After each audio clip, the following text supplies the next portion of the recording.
kapatid, ariin ninyo na inyong panalangin na to. I'll just lead you in this short and simple prayer. Dapat taos-puso, hindi ko kayang basahin ang puso't isipan ninyo.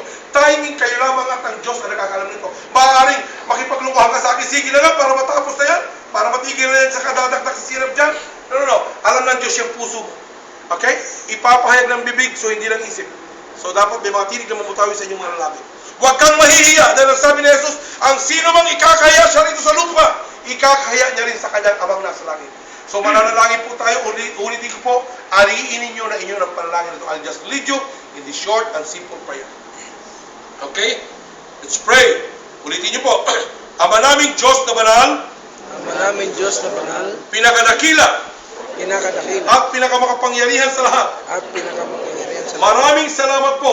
Maraming salamat. At nalaman ko po Nalaman ko po na ako isang makasalanan na ako isang at makasalanan nahatulan at nakatulad ng walang hanggang kaparusahan ng walang hanggang sa apoy kaparusahan ng impyerno. sa apoy ng impyerno. O Diyos, patawarin niyo po lahat ng aking mga kasalanan.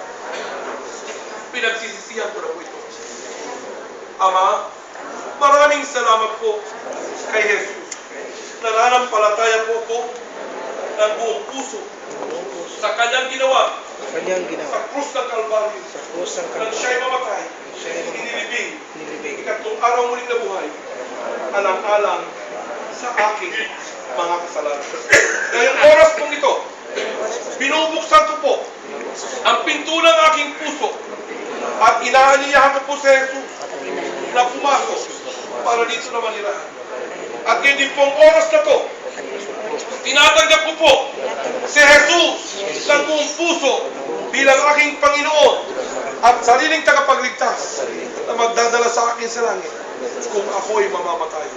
Ito po ang aking dalangin sa pangalan ni Jesus na aking Panginoon at sariling tagapagligtas. sariling tagapagligtas. Amen. Amen. Thank you very much. Please be seated. I am so blessed. I am so blessed. I hear you pray. May tinanggap kayo ngayon, amen? Amen. Sino tinanggap nyo? Jesus. Saan nyo tinanggap? Sa puso. Nasaan na si Jesus ngayon? Sa puso ko. Kayo may sabi niya, amen? Amen. Kanina nakikita ng Diyos sa inyong puso ay walang iba kung hindi ang inyong kasalanan. Pero nung tinanggap nyo si Jesus, sabi nyo, si Jesus ang nasa puso nyo. Therefore, ang nakikita na ng Diyos sa inyong puso ay walang iba kung hindi ang Video yan. yung inyong kasalanan ay wala. Amen? Amen. Tinanggap nyo si Jesus bilang Panginoon at tagapagligtas. Anong ibig sabihin ng Panginoon? Master in English. Ano ang ibig sabihin ng master? Ang master siya na susunod sa ating buhay. Master Founder. So yung master na susunod. So ngayon, meron na tayong Panginoon, meron na kayong Panginoon, meron ng master. Ang problema ay ito. Siyempre, master, yun yung nasusundin natin. Ayaw ng master ng bisyo. Di ba? Tinanggap nyo si Jesus sa puso nyo. Ha? Ang banal na espiritu ay nananahanan na sa inyong puso. Hindi naman siya puro ng mangga na kinakailangan pausukan mo para mamulaklak at mamunga. Hindi siya bakterya na kailangan bumusa mo ng alcohol para mamatay. Ha? Ang katawan nyo ngayon ay templo na ng Diyos. So therefore, kung ang banal na espiritu na nananahanan sa inyong katawan ngayon sa puso nyo, hindi nyo nasisirain ang katawan nyo. Dahil ito ay tahanan ng Diyos. Amen? Iingatan nyo. Ayaw ng Diyos na pupunta tayo sa mga patay. Patay sindig ilaw, gabi. Ha? Ayaw ng Diyos na nabubuhay tayo ng kasalanan. Di ba yun ang master natin? Yun ang Panginoon natin, di ba? So, mamumuhay na tayo ng matuwid. Amen? Paano natin sasabihan ng ating mga anak na masama ang sigarilyo kung tayo mismo naninigarilyo? Paano natin masasabihan ng ating mga anak na masamang anak kung tayo mismo lasinggero? Paano natin masasabihan ng ating mga anak na itong gawin mong mabuti kung tayo mismo hindi magandang huwaran sa kanila? Tama po ba mga minamahal kong kapatid? Amen? Amen. So tinanggap natin siyang Panginoon.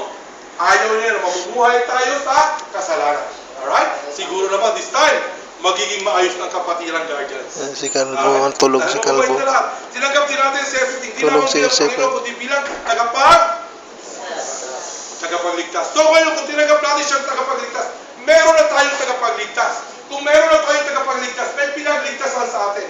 Iniligtas po tayo ni Jesus, hindi sa ating mga kasalanan, dahil tayo buhay pa magkakasala pa rin tayo, iniligtas tayo ni Jesus sa kabayaran ng ating kasalanan sa apoy ng impyerno. So therefore, kung iniligtas ka na ni Jesus sa apoy ng impyerno, sister, pupunta ka ba ron? Saan ka? Amen! Inalis ka eh. Niligtas ka na niya nun, di ba? Ito po ang katiyakan. Ang sabi ng Bible sa Book of Romans chapter 8 verse 1, the Bible says, there is therefore now no condemnation to them which are in Christ Jesus, who walk not after the flesh, but after the Spirit. Ano yung condemnation? Hatol! Ang sabi ng Biblia, wala lang hatol ang sino bang na kay Kristo Jesus. Ibig sabihin, inalis na yung hatol sa iyo papunta sa apoy ng impyerno. Sarado ng gate ng impyerno para sa iyo. Wala ka ng puwag sa apoy ng impyerno. Therefore, kung inalis na ng Diyos ang hatol sa iyo papunta sa apoy ng impyerno, pupunta ka pa ron lang? Saan ka nasundan? Pakinakasan ba? Amen. Let's pray. Ito pa ang isang katiyakan. Ang sabi ng Bible sa Book of John,